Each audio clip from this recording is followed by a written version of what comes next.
Molo, igama lam ndingubiza lokwenza i-financial maths problem, i-annuities, apho khona soba ne-bond siphinde sibe ne-sinking fund ne kukho i-interest changes, siyacomparish and we give i-analysis. So into eyenzekayo, I advise uba umntu aqale enze i-question. So ujonga apha ku-description below, uzayibona ilinki phaya, then uklikhe kuyo uzawufumana i-question ngobunjalo ngoba uyenze, ogqiba uthi come back evidweni wenze ividiyo. Masiye ke ngoku. If ever uyithandile ividiyo yam, like, if uyayicaphukela, dislike, ubunombuzo, comment and subscribe kwi-channel yam if ufuna ubona ezinye i-content ezilandelayo ezizayo ne. Khe masiye ngoku sakwenza u-4 no-5 apho, kodwa masisiqale sithethe ngo-4 lo. U-4, okay. U-4 uthi bank offers a deduction in the interest rate they charge in clients. Sino bank, sino style bank. So Mrs. J uthatha i-25 year bond, kuthiwa ke phaya ku-minus 1% kwi-prime, and u-lifestyle bank yena u-minus 1.75 kwi-prime. Kuthiwa given the current prime rate is 12% ne, kuthiwa calculate the difference in the amount that Ms. J pays altogether in two banks on a bond. Kuthiwa comment on the answer to the question what you would expected. Okay, so into eyenzekayo, lo mama yathi ngumntu ongumama ule nto uthatha ibond yemalini 800,000, bond i-800,000. So ufumana ii-banks eziyi-2, uMystyle noMybank. So zitheni zine-discount zoyi-2, enye i-discount o-1% kwi-prime, enye i-discount o-1.75 kwi-prime. So kuthiwa masibale zoyi-2 uba ufumana kangaka ile nto, uzawubhatala malini mhlawumbi iyonke kwibhenki yokuqala nakweyesibini. And masikhomente ke ngokuba and sithethe ne-expectation zethu kwenzekani, njengoba enye ingu-1.7 enye ingu-1.7 ingu-1%, enye ingu-1.75, ngepha bhala kancinci ngepha bhala kakhulu. Masiye sibone uba ithini loo nto. So ungalibali ujonga intoni i-question kuqala apha kwilink yale vidiyo. Masiye, good people.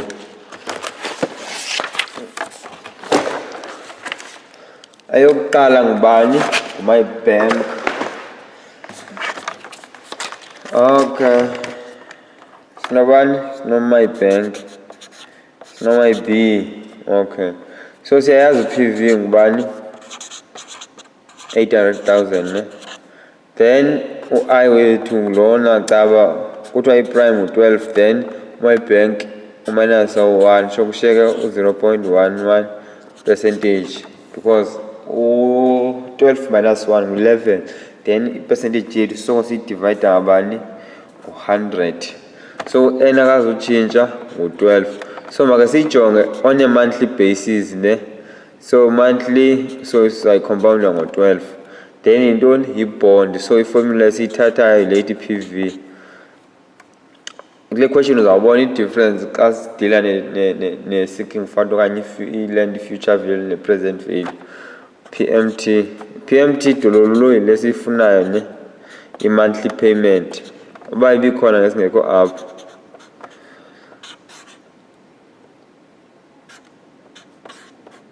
Iformula funeka nguyibhude, ibalulekile uba uyichane, uba uyiphosile urongo kwawena, urongo gqitha. Okay, siyabona.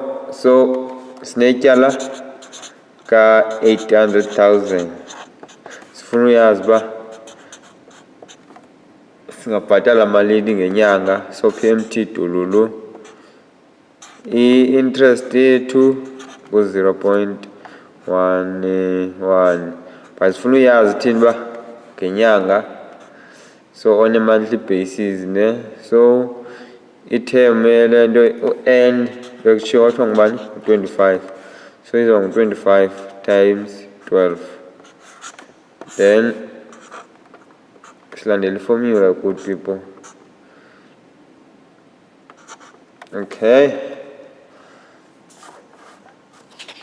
so masibethi i-final PMT is equal to 800,000 over le nto yonke le funeka yile sivayide ngayo. So masicofe intoni, i-calculator, then siyaba ngosibeka phaa. Okay, so funeka nawe uzitheste ukuba uyakwazi na uyicofa.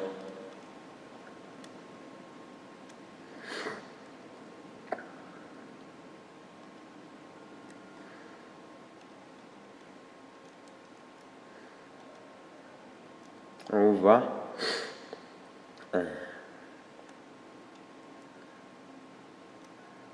ungaboni ndithulo ndiyacofa wena, ndifokasile. The nigger is focused.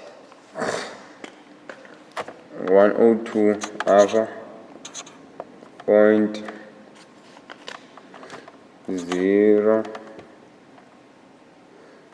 290 437. Then PMT izawuba ngubani?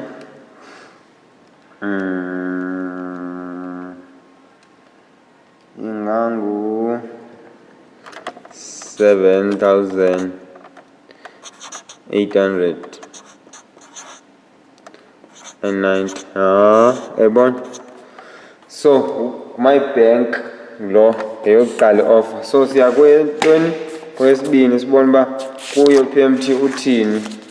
So uPV akatshintshi pha 800,000 andithi u-I uyatshintsha ngoba ngu-12 minus eyesibini ofarishe 1.75 which is koshe ku-10.25 simdivayidisha ngo-100 ibe ngu-0.1025 andithi. Then u-N isengu-25, then u-M isengu-12. Then formula yethu iseyilena ye-loan okanye i-bond. So uPMT Dululu le nto siyifunayo uba ibikhona esingekho apha. Uyayibona? Ndifuna uyibeka oko nawe uzayithini, uzayikhwela nawe funeka uyibhale oko xa upractice so that izoba kwii-veins zakho. So siyasubstituta ngoku uPV ngu-800,000 PMT Dululu lo simfunayo. So siyayazi u-I wethu, siyazi ne-compounding yethu ngu-12.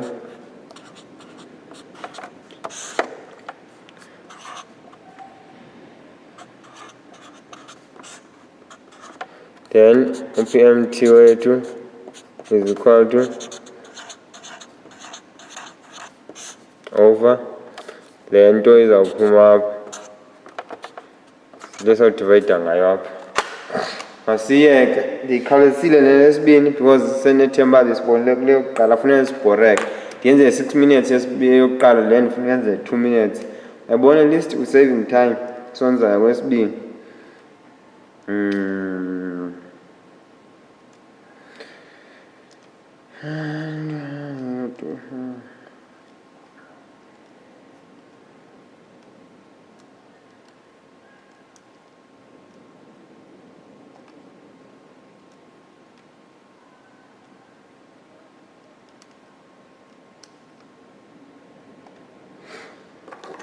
Apha andiqondi into endingayiqondi mandiphinde ndiyiqaleni. Okay, cofa i-calculator apha ndibona ngathi ndithula, andifuni uqhubaza.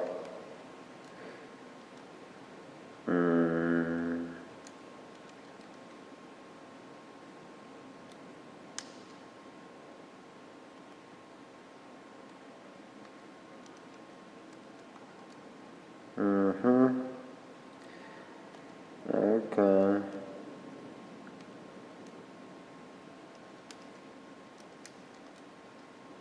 Okay. No nyani.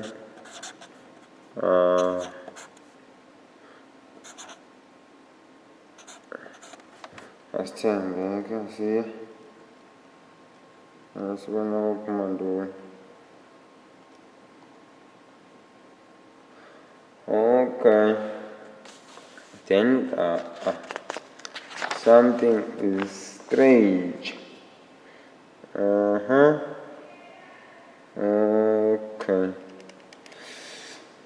So PMT walapha ku Lifestyle Bank fanele uba mncinane ngu-7 4 11.07. Njengo yokuqala fanele uphayi. Okay, ndiphinde ndibale okugqibela to see what I'm not doing right. Okay.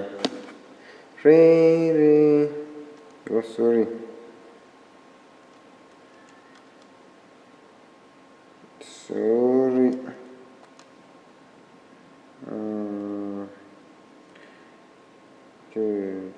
Okay. To the power. They want to better. To the power -25 times 12.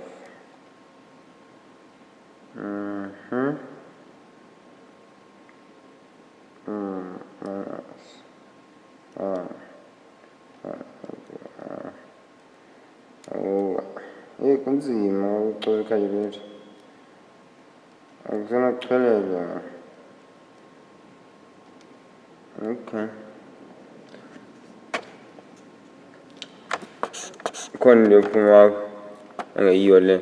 I-answer nansi xa ndicofa calculation yonke. Okay, masiyeke senze comparison yethu.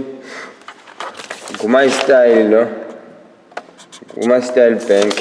So senze comparison, senze question yesibini ke ngoku. My bank, my B, style bank.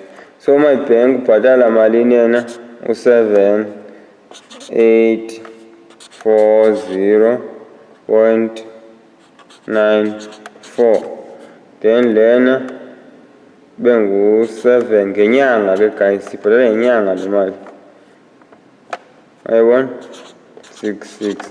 So sifuna uyaba ngeyiphi ibhenki ebhatala kancinci. Obvious my style ne, because ngu-7.4 but masiyazi xa iyonke ngubani. So yong times 25 times 12 times 25 times 12, because iminyaka i-25 ubhatala imali, then uyibhatala kayi-12 ngenyanga. Iminyaka i-12 ubhatala imali, ubhatala kayi-12 ngenyanga.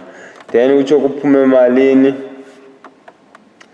uphume ulento u-2 million ngoku. Yayibona ubucofa calculator yakho kakuhle. Andizuzibeka ke lento i-cents, wazibeka ke wena because ubhalela ii-marks. Nandibhalela ii-marks 8.319 kubalulekile ulento. Then at the end of the day uzawube ubhatala le mali, which is times 2 laa mali ubuyibolekile. Uyayibona? So ke ngoku i-difference, umzekelo imali i-difference ngubani? ngu-128,000.1 xa uminus ezi mali eziyi-2, which means my bank utheni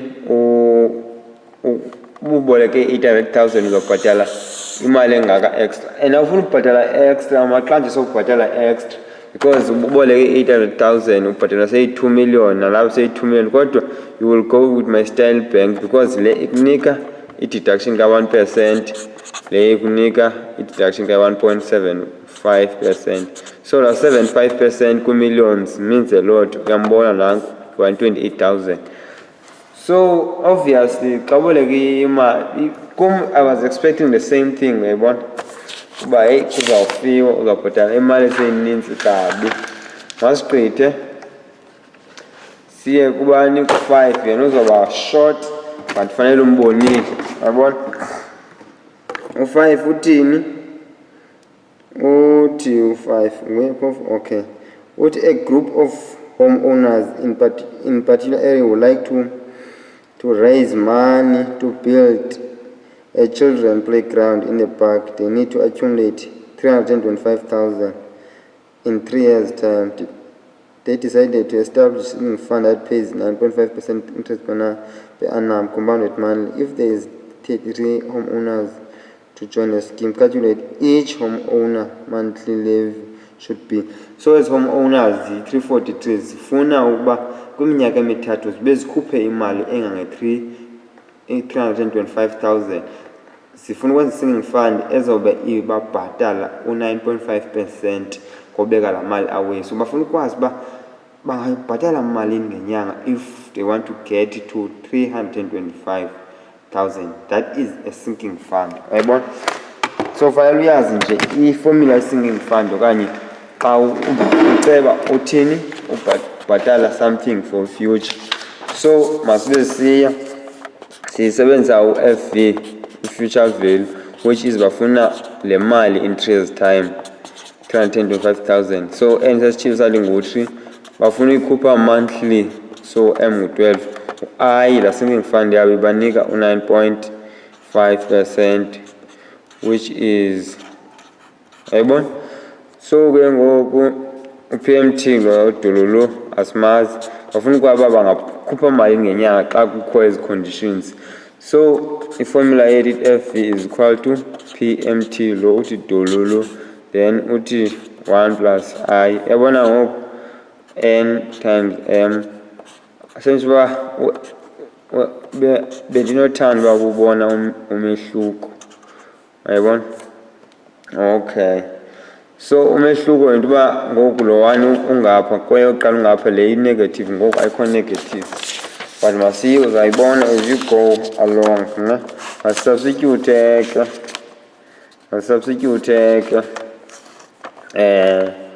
into eyenzekayo wefi wethu siyayazi uba sifuna sibe sino-325,000 rand. U-PMT ngilo singamaziyo andithi, then 1 plus 0.095 over 12 because i-compounding zethu zingu-12, then u-N wethu ngu-3 andithi 3 times 12 minus 1 over 0.0095 over 12. Sayibona ne ku-0.095 over 12.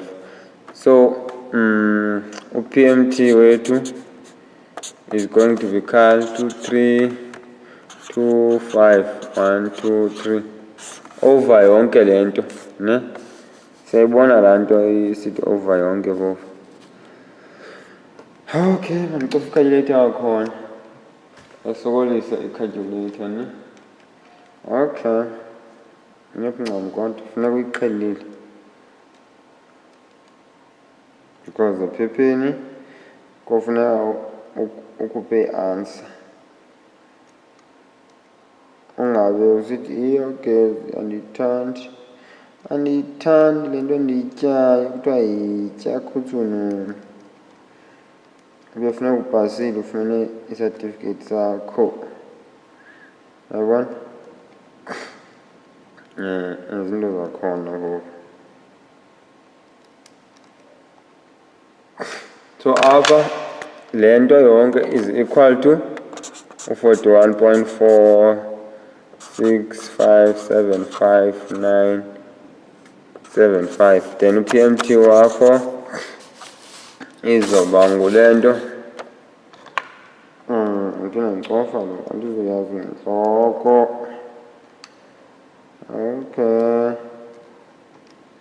izoba ngu 7,837 rand and 80 cent bandiround ofile. Then i-monthly payment for that scheme ngoku sifuna ukwazi per homeowner. So sawuthini sawuthi per homeowner is equal to 7,000